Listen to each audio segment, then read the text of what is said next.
أعوذ بالله من الشيطان الرجيم. بسم الله الرحمن الرحيم. الذي خلق الموت والحياة ليبلوكم أيكم أحسن عملا. صدق الله العظيم. అనంత కరుణామయుడు, అపార కృపాశీలుడు, పాలకుడు, పోషకుడు, సర్వలోక సృష్టి ప్రభువు అల్లాహ్ సుబ్హానహు ప్రారంభిస్తున్నాను. సోదర సోదరిములారా, పెద్దలారా, అస్సలాము అలైకుం రహమతుల్లాహి వబరకాతుహు. సర్వలోక ప్రభువు మనందరి దైవం, అందరిపై కూడా శాంతిని శుభాలను కురిపించునుగాక, ఆమీన్.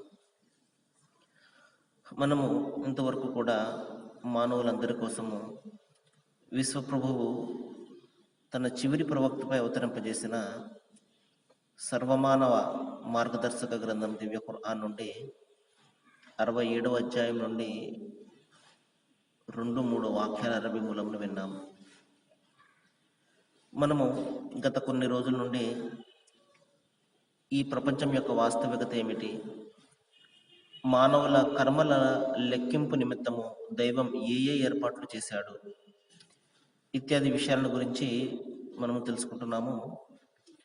ఈరోజు కూడా ఈ ప్రపంచం యొక్క వాస్తవికత, అసలు ఎందుకు ఈ దైవం ఈ ప్రపంచాన్ని సృష్టించాడు, ఎందుకు మనిషికి ఈ జీవితాన్ని ఇచ్చాడు అన్న ప్రశ్నకు కూడా మనము దివ్య ఖురాన్ యొక్క వెలుగులో సమాధానాన్ని తెలుసుకుందాము. దైవం తెలియజేస్తున్నాడు, నేను మీ మధ్య ఈ జీవన్ మరణాలు ఎందుకు సృష్టించాను అంటే, మీలో ఎవరు మంచి పనులు చేస్తారో లేకపోతే ఎవరు చెడు పనులు చేస్తారో పరీక్షించే నిమిత్తము అంటున్నాడు. కాబట్టి మనకు ఈ ప్రపంచంలో ఈ జీవితం ఎందుకు ప్రసాదింపబడింది అంటే పరీక్ష నిమిత్తము మనకు ఇవ్వడం జరిగింది. ఎందుకంటే మరణం తర్వాత రాబోయే జీవితాన్ని మనము సద్వినియోగపరుచుకోవాలి అంటే ఇక్కడ మనము పరీక్షలను ఎదుర్కోవాలి. మహాశిలారా, చూడండి, ఒక విద్యార్థి ఉంటాడు, తర్వాతి తరగతికి వెళ్ళాలి అంటే అతను పరీక్షను రాయవలసి ఉంటుంది. ఆ మాస్టర్ గారికి తెలుసు ఎవరు ఏ విధంగా చదువుతారో, ఎంత బాగా చదువుతారో లేకపోతే ఎవరు చదవరో అన్నది ప్రతి విద్యార్థికి సంబంధించినటువంటి సమాచారము ఆ మాస్టర్ దగ్గర ఉంటుంది.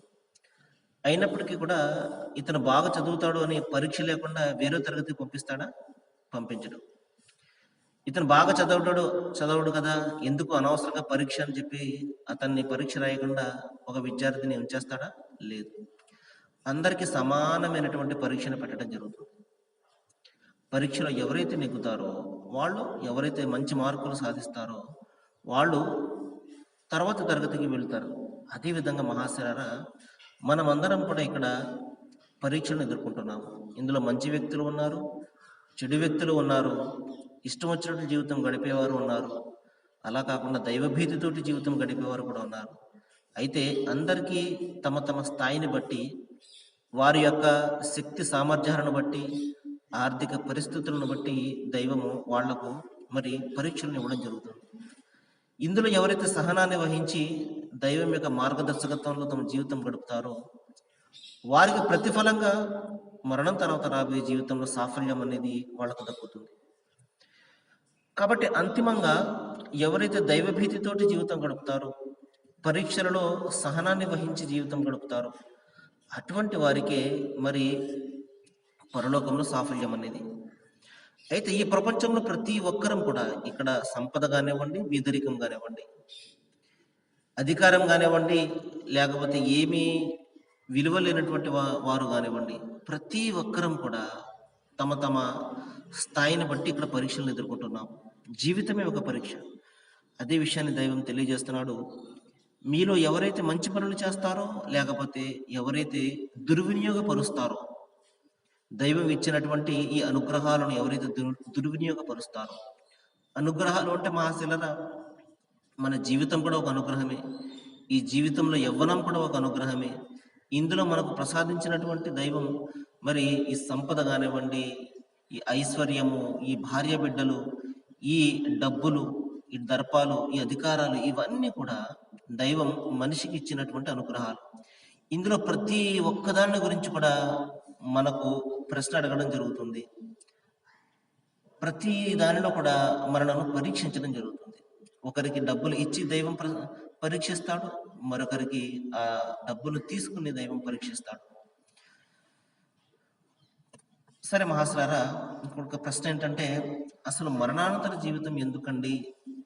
ఇక్కడే దైవం మంచి వాళ్లకు మంచి జీవితాన్ని, చెడ్డవారికి శిక్షించేసి ఇక్కడే మరి పూర్తి చేసేయచ్చు కదా, మరొక జీవితం ఎందుకు అన్న ప్రశ్న వస్తుంది. చూడండి మహాశులారా, దైవం తెలియజేస్తున్నాడు, ప్రతిదానికి కూడా ఒక సమయాన్ని దైవం నిర్ణయించాడు.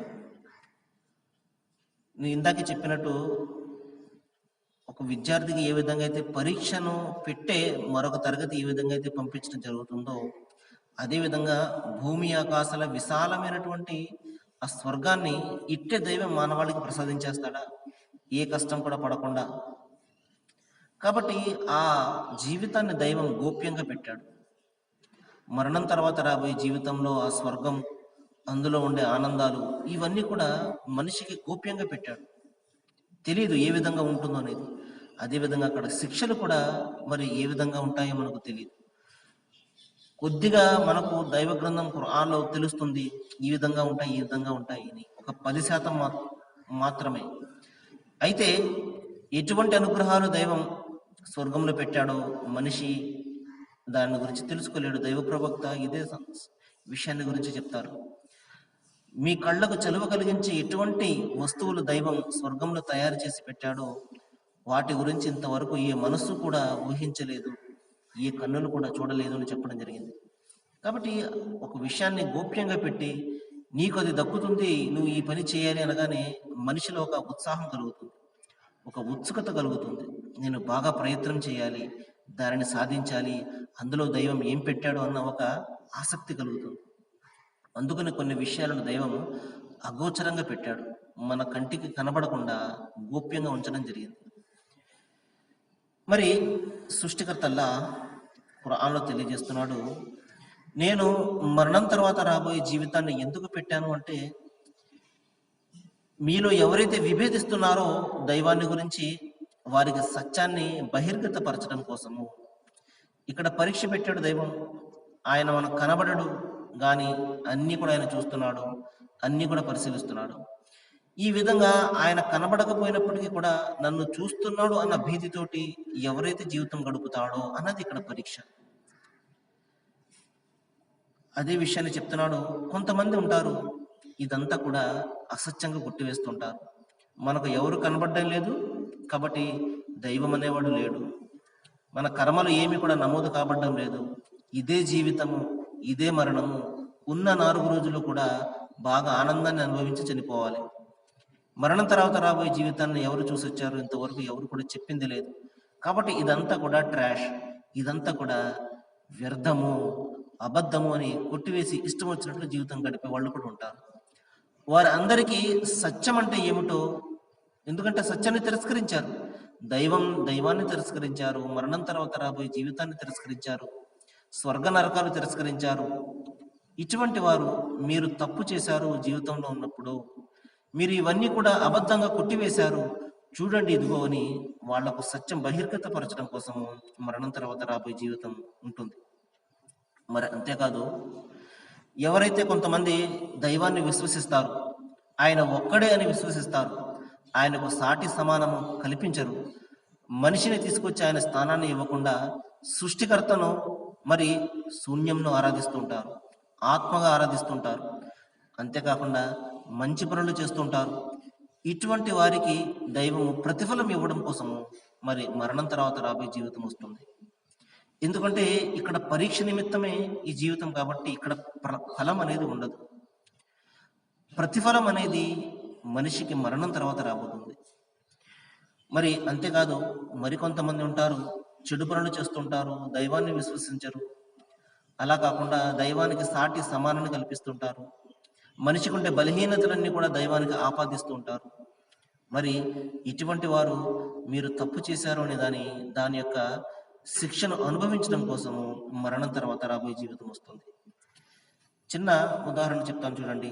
ఒక మంచి వ్యక్తి ఉంటాడు, దైవభీతిపరుడే ఉంటాడు, మంచి పనులు చేస్తూ ఉంటాడు. కానీ అతను అతి కొద్ది వయసులో చనిపోవడం జరుగుతుంది. మరి అతను చేస్తున్నటువంటి మంచి పనులకు, అతని విశ్వాసానికి ప్రతిఫలాన్ని అనుభవించకుండానే అతను చనిపోవడం జరుగుతుంది. మరి ఈ విధంగా అతను చేస్తున్నటువంటి మంచి పనులకు ప్రతిఫలం దక్కాలి అంటే ఈ జీవితంలో దక్కనప్పుడు తప్పనిసరిగా మరొక జీవితం అనేది ఉండాలి. అదేవిధంగా ఈ ప్రపంచంలో అనేక మంది చెడు పనులు చేస్తూ ఉన్న వాళ్ళు ఉన్నారు. సుమారు 80% మంది అనేకమైనటువంటి చెడులు చేస్తూ ఉంటారు. కానీ ఎవరికి కూడా దొరకరు, ప్రభుత్వానికి దొరకరు, చట్టానికి దొరకరు. ఇష్టం వచ్చినట్లుగా జీవితం గడుపుతుంటారు. అందరినీ కూడా బాధపెట్టి జీవితం గడుపుతుంటారు. హక్కులను కొల్లగొడుతుంటారు. అన్యాయంగా మరి చంపడాలు, అన్యాయాలు చేయడాలు ఇవన్నీ కూడా చేస్తుంటారు. వాళ్ళని ఎవరు కూడా ప్రపంచంలో పట్టించుకోరు. వాళ్ళు తమ అధికార దర్పంతో, డబ్బుతోటి మరి చట్టం యొక్క చేతి నుండి తప్పించుకుని తిరుగుతుంటారు. అటువంటి వారికి శిక్ష ఈ ప్రపంచంలో పడనప్పుడు, ఎందుకంటే బ్రతికుండగా వాళ్ళని ఎవరు కూడా పట్టుకోరు. జీవితం అంతా కూడా వాళ్ళు నేరాలు చేస్తూ ఉంటారు, కానీ ఎవరికి కూడా పట్టుబడరు. జీవితాన్ని అదే విధంగా అనుభవించేస్తూ ఉంటారు. అతను ఒకవేళ చనిపోయినప్పుడు, ఈ ప్రపంచంలో అతనికి శిక్ష దక్కనప్పుడు తప్పనిసరిగా మరొక ప్రపంచం కావాలి. అక్కడ అతను చేసినటువంటి ప్రతి తప్పుకు కూడా అతనికి శిక్ష పడాలి. మనలో ప్రతి ఒక్కరం కూడా ఈ విధంగా ఉండాలి అని కోరుకుంటాడు. చూడండి, ఎప్పుడైనా ఏదైనా అన్యాయం జరిగినప్పుడు పైన దేవుడు చూస్తున్నాడు జాగ్రత్త అని చెప్పేసి మనం భయపడతాం.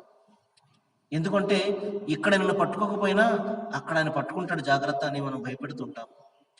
దైవం కూడా అదే చెప్తున్నాడు మహాశిలారా. ఇక్కడ మిమ్మల్ని పట్టుకున్నా పట్టుకోకపోయినా పట్టుకునే రోజు అనేది ఒకటి ఉన్నది, దానిని తీర్పు దినం అని చెప్పడం జరిగింది. అక్కడ ప్రతి విషయాన్ని గురించి కూడా మరి ప్రశ్నించబడతారు, పట్టుకోబడతారు. ఇక్కడ మీరు తప్పించుకున్నా అక్కడ తప్పించుకోలేరు అని దైవం హెచ్చరిస్తున్నాడు. కాబట్టి ఒక మంచి వ్యక్తికి ప్రతిఫలం పొందడం కోసము, ఒక చెడు వ్యక్తి తాను చేసినటువంటి పాపాలకు శిక్ష అనుభవించడం కోసము తప్పనిసరిగా మరొక జీవితం అనేది ఉండాలి. ఆ జీవితంలో చావు అనేది ఉండకూడదు. శాశ్వతంగా ఆనందము శాశ్వతంగా ఉండాలి, మరి శిక్ష కూడా శాశ్వతంగా ఉండాలి. దానిని మరణానంతర జీవితంగా దైవం తెలియజేస్తున్నాడు. దానిని స్వర్గ నరకాలుగా దైవం తెలియజేస్తున్నాడు. సరే మహాశిలారా, మరికొన్ని విషయాలు మనము రేపు మాట్లాడుకోవడానికి ప్రయత్నం చేద్దాము.